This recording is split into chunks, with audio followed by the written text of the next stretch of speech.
in Java, how to make a method retains an array? It is very simple. You simply declare a local array inside the method, you initialize it with data, and then use the array identifier in a return statement to retain the entire array. For demonstration of how a method can retain an entire array, let us implement the following method. It says here, write a static method called randomList with two integer parameters s and d that generates a list of size s with random numbers of exactly d digits. The method is to retain the list as an array of integers. So basically this method will generate random numbers. These numbers are of exactly d digits, and d is input as a parameter to the method, and the number of integers is equal to s. Previously, we know how to use the expression to generate random numbers if we know exactly with a constant number. For example, exactly 8 digits or exactly 4 digits. So we know how to find the minimum and we know how to find the maximum.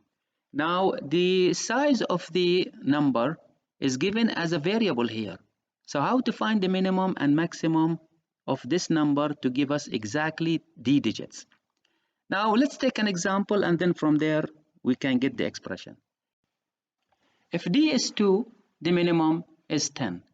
If d is 3, the minimum is 100. And if d is 4, the minimum is 1000. And if d is 5, the minimum is 10,000. So notice how to find the minimum from d. We count the number of zeros. To get the minimum for d equal to 2, it is simply 10 raised to power 1. To get the minimum for d equal to 3, it is simply 10 raised to power 2. So to find the minimum, it is simply equal to 10 raised to power d minus 1. Now to find the maximum from each d, if d is equal to 2, then the maximum is 99. So 2 nines. And we can get 2 nines by subtracting 1 from 100. Now to get the maximum for d equal to 3, it is 3 nines. And to get to 3 nines, it is 1 minus 1000. And for d equal to 4, we need 4 nines, which is equal to 10,000 minus 1. And finally, for d is equal to 5, we need 5 nines, which is equal to 100,000 minus 1. So how to get these values the maximum? Basically, for d equal to 2, it is 10 raised to power 2 minus 1. For d equal to 3, it is 10 raised to power 3 minus 1. And last, for d equal to 5, it is 10 raised to power 5 minus 1.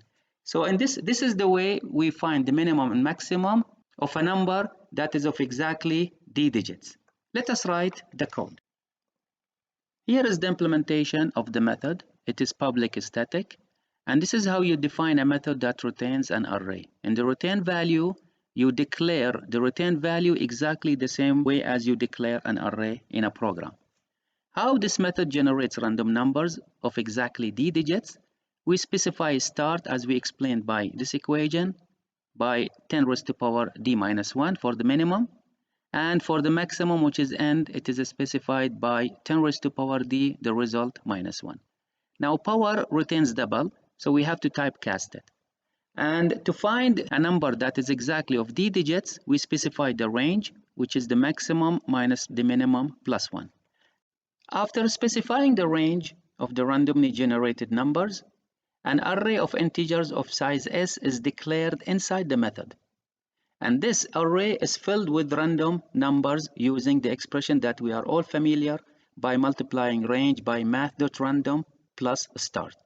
In each iteration inside the loop, the randomly generated number is saved into the corresponding indexed variable. And finally, the last statement in the method, return list, will retain the array list as a return value from the method. So what is exactly returning by this method when we say return list? Remember that arrays are objects. So when you declare an array of size s, you are creating an object, and this object is pointed by the name list. And when this method returning list, it is in fact returning the address of the array. So once this address is received, then we can save it into another array.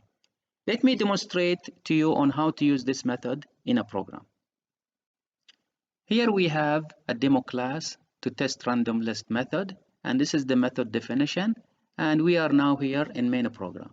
So we ask the user how many numbers, and we saved it into an integer size, and we asked the user how many digits of the randomly generated numbers, and we saved it into digits.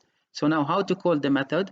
We call the method by writing random list, and we supply the size for the first parameter and digits for the second parameter.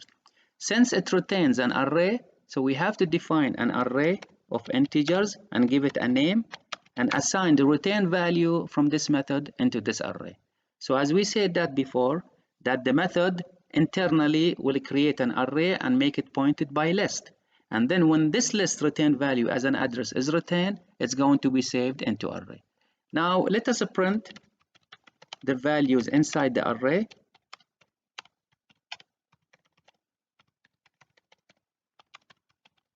And we are going to print 10 numbers on each line.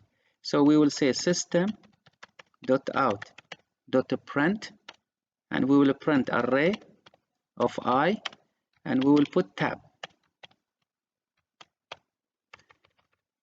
Now to print 10 numbers on every line, we will use if statement and test the value of I plus 1 with modulus 10. If it's equal to 0, then we need to go to a new line by using empty println. So let us run the program and test it. Here we have an error. It says system.out.print. I should put a plus. I forgot to put a plus. So run it again. So now it is asking for how many numbers. Let us say we want 8 numbers, and what is the size of the digits? It will be 9. So it has generated, as you see, random numbers of exactly 9 digits. Let's run it again, and we will ask for 100 numbers, and each of size exactly, let's say, 6 digits. So this is how we print on each line 10 numbers by using if statement with modulus 10.